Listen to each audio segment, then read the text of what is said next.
नमस्कार, press education अकॅडमीमध्ये तुमच्या सर्वांचं स्वागत आहे. मी सुप्रिया देशमुख आणि आज आपण जीएस पेपर थर्ड यूपीएससी आणि एमपीएससीचा जो पेपर थर्ड आहे ज्यामध्ये economics, science tech, agriculture, disaster management, environment आणि सिक्युरिटी यासारख्या विविध घटकांवरती प्रश्न विचारले जातात. टोटल 20 प्रश्न दरवर्षी येतात या पेपर थर्डमध्ये आणि 20 प्रश्नांमध्ये या सर्व सिलेबसमध्ये खूप व्हॅरिएशन आहे कारण सिलेबस हा खूप जास्त आहे. पेपर थर्डसाठी रीडिंग खूप करायची आहे, वेगवेगळे विषय आहे, डायव्हर्सिटी आहे पेपरमध्ये, पेपरचं नेचर खूप डायव्हर्स आहे. टेक्नॉलॉजीचा पार्ट आहे यामध्ये, सायन्सचा पण अप्रोच आहे, आर्ट्सचे पण काही सब्जेक्ट आहेत. त्यामुळे विद्यार्थ्यांना हा पेपर थोडासा लेंदी आणि अभ्यास करण्यासाठी थोडासा अवघड वाटू शकतो कारण इकॉनॉमिक्स आणि ॲग्रिकल्चरचे कोर पार्ट्स यामध्ये गोष्टीबद्दल चर्चा केलेली आहे. मग हा सर्व जीएसचा पेपर थर्ड, तर याबद्दल आज आपण त्याचा अप्रोच कसा असावा, रिसोर्सेस, रेफरन्स बुक्स कोणते वापरावेत या सर्वांबद्दल डिटेल चर्चा करणार आहोत. या जीएस पेपर थर्ड मध्ये जास्त हायेस्ट स्कोर करण्यासाठी आपल्याला कोणत्या गोष्टींची काळजी घ्यावी ह्या पण आपण गोष्टी बोलणार आहोत. बेसिकली लेक्चर आपण 3 सेगमेंट मध्ये डिवाइड करणार आहोत. First is syllabus, second is reference book and third is approach.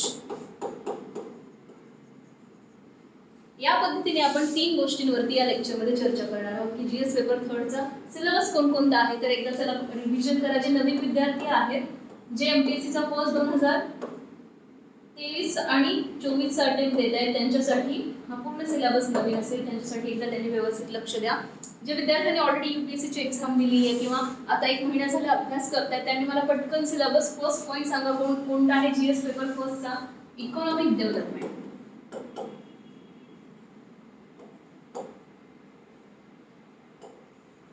economic development. Second is agriculture. Third is a science and technology. Right? त्यानंतर environment, disaster management and sixth is a internal security. असे total सहा topic आहेत, 6 topic आहेत आपल्या GS paper third मध्ये. व्यवस्थित लक्षात येते इथे. Economic development, agriculture, science technology, environment, disaster management and internal security या वेगवेगळ्या घटकांवरती अभ्यास करायचा आणि त्यांची रेफरन्स बुक्स रीड करायचे आहे. इकॉनॉमिक डेव्हलपमेंटसाठी आता मी सुरुवातीला सांगते तुम्हाला कोणते रेफरन्स बुक रेफर करायचे आहे. त्यामध्ये पहिलं बुक रेफरन्स बुक असेल इकॉनॉमीसाठी, ते पहा इकॉनॉमिक डेव्हलपमेंटसाठी. बेसिक फाउंडेशन बिल्डअप करण्यासाठी इकॉनॉमिक डेव्हलपमेंटचा, आन्सर रायटिंगला मदत करण्यासाठी तुम्हाला फाउंडेशन बिल्ड करण्यासाठी 2 एनसीईआरटी रीड करायच्या, class 11 and class 12 NCERTs, which is very important NCERT to build your foundation. या 2 NCERT कव्हर केल्यानंतर ज्या विद्यार्थ्यांना NCERT इंग्लिश मधून रीड करायला प्रॉब्लेम असेल त्यांनी मराठीची स्टेट बोर्डची पण 11वी आणि 12वीची पुस्तकं वाचू शकता. ही 12th स्टँडर्डची NCERT macro economics NCERT cover करायची आहे. बरोबर, मायक्रो इकॉनॉमिक्स वाचायची नाहीये, मॅक्रो इकॉनॉमिक्स रीड करायची आहे. आणि economic development, Indian economic development 11th स्टँडर्डची एनसीईआरटी. बेसिक एनसीईआरटी इकॉनॉमिक डेव्हलपमेंटसाठी कव्हर केल्यानंतर रमेश सिंगचं पुस्तक comprehensive coverage of a concept किंवा अंडरस्टँडिंग साठी हे पुस्तक व्यवस्थितपणे रीड करायचं आहे. अँड रिमेनिंग पार्ट जो असेल तो link with current affair, daily update इकॉनॉमिकच्या ज्या घडतात त्याच्यासाठी करंट अफेअर्स तुम्ही रीड करू शकता किंवा एखाद्या इन्स्टिट्यूशनचं करंट अफेअरचं कंपायलेशन असतं ते रीड करू शकतात. करंट अफेअर कंपायलेशन हा आहे पूर्ण इकॉनॉमिक डेव्हलपमेंट. या इकॉनॉमिक डेव्हलपमेंट जो आपली इकॉनॉमी आहे पेपर थर्ड मध्ये त्याचा reference books in detail. Okay, NCERT पण आहेत आणि रेफरन्स बुक्स पण आहेत. आता ॲग्रिकल्चरचा हा पार्ट आहे, तर या ॲग्रिकल्चर पार्टसाठी कोणती पुस्तकं वाचायची किंवा कोणता घटक यातून कव्हर करायचं. तर एक गोष्ट लक्षात घ्या, बेसिक ॲग्रिकल्चरच्या कॉन्सेप्टमध्ये इथे सर्वात महत्त्वाचं आहे तुम्हाला की याचा ॲग्रीचा करंट न्यूजपेपरमध्ये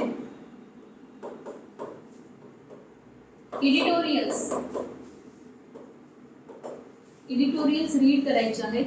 राज्यसभा लोकसभामध्ये जे ॲग्री बिल्स येतात त्यांचे डिबेट्स होतात. यामुळे काय होतं, या त्या डिबेट्स ऐकून तुमचं स्वतःचं ओन ओपिनियन जनरेट होत आहे. ॲग्रीचे प्रश्न साधारणतः करंट बेस्ड असतात की त्यावर्षी ॲग्रिकल्चरमध्ये कोणती डेव्हलपमेंट झाली, कोणते बिल पास झाले, ॲग्रिकल्चर रिलेटेड कोणते इश्यू आहेत, क्रॉप कोणकोणते या वर्षामध्ये डेव्हलपमेंट झाली, किंवा आपण म्हणू इंडस्ट्रीज असतील, फूड प्रोसेसिंग इंडस्ट्रीज, अशा सर्व क्वेश्चन्स ॲग्रीचे कव्हर होतात फक्त करंट अफेअरवरती. ॲग्रीच्या सिलेबसमध्ये आणखी इन डिटेल जायचं असेल तर तुम्ही ॲग्रीसाठी गुगल इंटरनेट, आपण म्हणूया इंटरनेटचा यूज करू शकता. तेवढाच सोर्स व्यवस्थितपणे ज्युडिशियसली यूज करायचा आहे, ॲग्रीसाठी सफिशियंट आहे. आणि अप्रोच कसा असेल तर इकॉनॉमी आणि ॲग्रीसाठी सांगते, सायन्स आणि बाकीच्या रिमेनिंगसाठी थोडा वेगळा अप्रोच आहे. या दोन सब्जेक्टसाठी महत्त्वाचे आहेत. तर या दोघांसाठीचा अप्रोच इथे लक्ष द्या कसं असेल. तुम्हाला या पद्धतीने अभ्यास करायचा आहे. अप्रोचमध्ये इकॉनॉमीसाठी स्वतःच्या while reading NCERTs and while reading reference book, you have to make your own micro notes. व्यवस्थितपणे मायक्रो नोट्स स्वतःच्या बनवायच्या आहेत, त्या रिवाइज करायच्या आहेत. त्यामध्ये डेटा, फॅक्ट्स तुम्हाला ऍड करायचे आहेत आणि हे फॅक्ट्स डेटा कंटिन्यू रिवाइज करायचे आहेत. सेम विथ ॲग्रिकल्चर तुम्ही याच पद्धतीने नोट्स आणि डेटा कलेक्ट करू शकता. आणि ज्या वेळेस ॲक्च्युअल आन्सर रायटिंग तुम्हाला प्रिव्हियस इयर PYQs घेऊन किंवा एखादी टेस्ट सिरीज जर तुम्ही जॉईन केलेली असेल तर त्या टेस्ट सिरीज मधले क्वेश्चन्स घेऊन answer writing is ultimate aim. तर हे आन्सर रायटिंग व्यवस्थित करायचं आहे. दिसतं सर्वांना इथे आन्सर रायटिंग. ओके, या पद्धतीने तुम्हाला पेपर थर्डचा अप्रोच ठेवायचा आहे. Syllabus is economic development. You have to refer this books and the correct approaches, micro notes, data, diagrams, facts तुम्हाला इथे ऍड करायचे आहेत आणि त्याच्यावरती व्यवस्थितपणे आन्सर लिहायचे आहेत. आय थिंक इथपर्यंत क्लिअर झालेलं आहे. विद्यार्थ्यांना स्क्रीनशॉट ज्यांना काढायचे असेल त्यांनी स्क्रीनशॉट काढून घ्या व्यवस्थित स्लाइडचा. ओके, आता आपण नेक्स्ट टॉपिककडे जाणार आहोत. Science, technology, environment, disaster management. हे छोटे छोटे चॅप्टर्स आहेत. प्रत्येकावरती 2 ते 3 प्रश्न येतात आणि पण या 2 ते 3 प्रश्नाला आपल्याला व्यवस्थितपणे अभ्यास करायचा आहे. ज्यावेळेस आपण डिझास्टर मॅनेजमेंट या इश्यू बद्दल बोलतो किंवा सायन्स टेक्नॉलॉजी बद्दल बोलतो, तर सायन्स टेक्नॉलॉजी हा घटक आर्ट्सचे स्टुडंट असतात त्यांना बऱ्यापैकी थोडासा डिफिकल्ट जातो. पण इथे एक गोष्ट लक्षात घ्या, टेक्नॉलॉजी, सायन्स अँड टेक्नॉलॉजीचा व्यवस्थित वे अभ्यासाचा काय असेल तर एक कंपाइल्ड डॉक्युमेंट येतं. सायन्सचं पूर्ण वर्षभराची जी कंपायलेशन असतं, कंपाइल्ड डॉक्युमेंट, कोणत्याही रिन्यूड इन्स्टिट्यूट असतील त्यांचं एक कंपाइल्ड सायन्स टेक्नॉलॉजी डॉक्युमेंट असते. व्यवस्थित वाचलं तरी तुमचा सायन्स टेक्नॉलॉजीचा अभ्यास होऊ शकतो. सर्वात बेस्ट रिसोर्स सायन्स टेक्नॉलॉजीसाठी म्हटलं तर इंटरनेट. सिलेबसचे कीवर्ड्स जे आहेत ते फक्त इंटरनेटवरती टाकायचे आणि त्याच्या रिलेटेड इन्फॉर्मेशनच्या स्वतःच्या मायक्रो नोट्स बनवायचे. याच्यावरती पण प्रश्न, थेरॉटिकल प्रश्न येणार नाहीये. करंट सायन्स टेक्नॉलॉजीची जी वर्षभराची डेव्हलपमेंट आहे इंडियामध्ये त्याच्यावरती प्रश्न येणार आहेत. त्यामुळे या घटकाला internet is a best source आणि एक कंपायलेशन डॉक्युमेंट सायन्स टेक्नॉलॉजीचं is sufficient. Again approaches, after making micro notes you have to write actual answers. 3 स्टेजमध्ये जातोय. कोणताही एक्झाम असेल, कोणतीही एक्झाम असेल आणि कोणताही टॉपिक असेल तर तो 3 स्टेजमध्ये जाते. First is you have to read syllabus carefully. त्याच्यानंतर reference book, gather good reference book, quality reference book. After that make your own micro notes and write down answers. Evaluate that answer from your seniors or from the test series that you are giving. Next part असेल इन्व्हायरमेंटचा. आता इन्व्हायरमेंटचा study कुठून करायचा, तर इन्व्हायरमेंटच्या स्टडीसाठी आपण पाहूयात. Environment तुमचा basically प्रिलिममध्येच cover होतो. जो आपण प्रिलिममध्ये अभ्यास करतो त्यामध्येच इन्व्हायरमेंटचा बराच सिलेबस कव्हर होतो विद्यार्थ्यांचा. यासाठी सेपरेट अशी वाचायची गरज पडत नाही. तरी पण एक आपण इन्व्हायरमेंटचा जर अभ्यास करायचा असेल तर ज्या प्रिलिमच्या मायक्रो नोट्स तुम्ही बनवलेल्या असतील इन्व्हायरमेंटसाठी त्याच एकदा रीड करायच्या. इन्व्हायरमेंटसाठी जास्त एफर्ट्स घ्यायचे नाहीत. डिरेक्टली प्रिव्हियस इयर्स PYQs मधून कसे प्रश्न आले त्या पद्धतीने प्रश्नांचे फक्त आन्सर रायटिंग करायचे. इथे तुम्हाला नोट्स बनवायच्या किंवा नोट्स मेकिंगच्या भानगडीत पडायचं नाही. पुस्तक वाचायची पण गरज पडत नाही. फक्त एखादा कीवर्ड असेल तो गुगल किंवा इंटरनेट सर्च केला आणि प्रिव्हियस इयर क्वेश्चन वरून डायरेक्टली आन्सर रायटिंगवर शिफ्ट झालं तरी इथे तुमचा टाइम सेव्ह होतो एन्व्हायरमेंटसाठीचा आणि व्यवस्थित इनपुट आउटपुट रेशो खूप जास्त येऊन जातो. म्हणजे इनपुट काय देतात, फक्त तुम्ही तुमच्या स्वतःच्या प्रिव्हियस इयर क्वेश्चन घेतात आणि आन्सर्स लिहितात. इनपुट आउटपुट रेशो एन्व्हायरमेंटमध्ये खूप जास्त आहे. लक्षात आलं व्यवस्थित. पण एन्व्हायरमेंटचा अभ्यास कसा करायचा आहे. नंतर again disaster management. For disaster management साठी महत्त्वाचं काही रेफरन्स बुक्स आहेत ते तुम्हाला कंपल्सरी वाचायचे. इग्नूच्या खूप छान नोट्स आहेत. इग्नूच्या तुम्ही नोट्स वाचू शकता व्यवस्थितपणे. इग्नूच्या नोट्स वाचल्यानंतर national disaster management authority NDMA च्या गाईडलाईन्स आहेत. यांची एक PDF आहे. डिझास्टर्स इंडियामध्ये जे डिझास्टर आजपर्यंत झालेले आहेत त्यांच्यावरती detail pre disaster management, post disaster management, rehabilitations वगैरे या सर्व गोष्टींवरती या गाईडलाईन्स मध्ये NDMA च्या खूप चांगल्या पद्धतीने नोट्स मिळून जातील. त्याच्या फक्त तुम्ही ती PDF डाउनलोड करायची, हायलाइट करायची, हायलाइटेड एरिया स्वतःच्या नोट्स मध्ये लिहून काढायचा. Again go for the answer writing. Disaster management बद्दल क्लिअर झालं. Okay, now the most important area in paper third is internal security. सर्वात महत्त्वपूर्ण एरिया आहे. 3 ते 4 प्रश्न याच्यावरती विचारले जातात. तर या इंटरनल सिक्युरिटीसाठी काय वाचायचं, कसं वाचायचं, खूप जास्त मार्क्स मिळवून देणारा घटक आहे या पेपर्स मध्ये. That is the internal security. खूप महत्त्वाची असते सिक्युरिटी कोणत्याही देशासाठी. तर यासाठी महत्त्वाचं काय, तर इंटरनल सिक्युरिटीसाठी तुम्हाला अभ्यास इथे कमी करायचा आहे, पण अभ्यास मॅप थ्रू करायचा आहे. इंडियाचा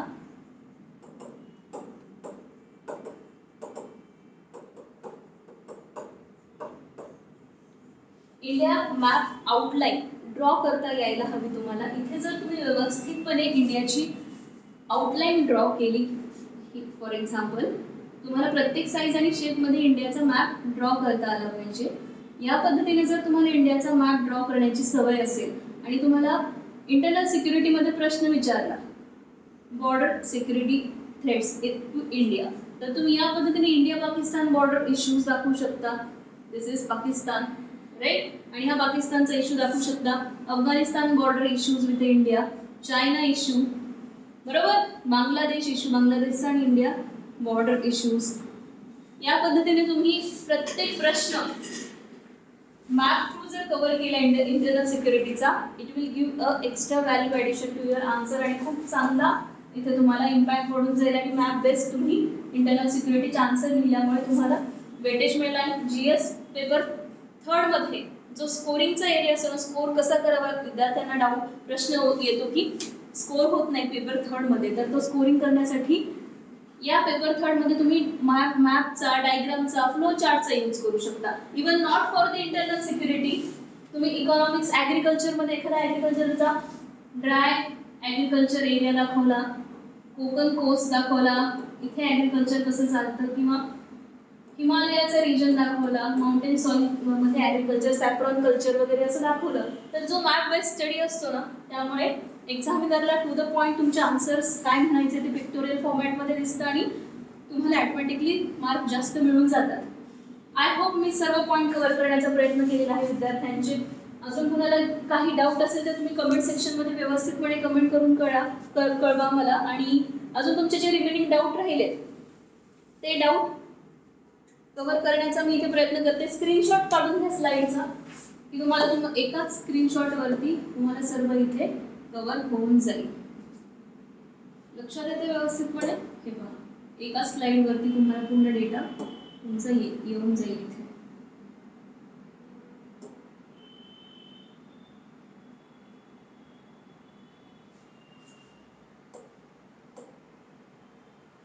बरोबर,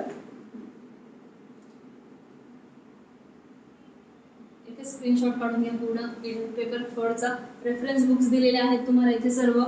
कोणत्या पद्धतीने अभ्यास करायचा, या सर्व गोष्टी दिलेल्या आहेत. आता एक आपण क्विक टिप्स इथे मी लिहिणार आहे की या टिप्सच्या मदतीने तुम्ही व्यवस्थितपणे अभ्यास करायचा. जो आता आपण लेक्चर घेतलं त्याची समरीच आपण म्हणूया.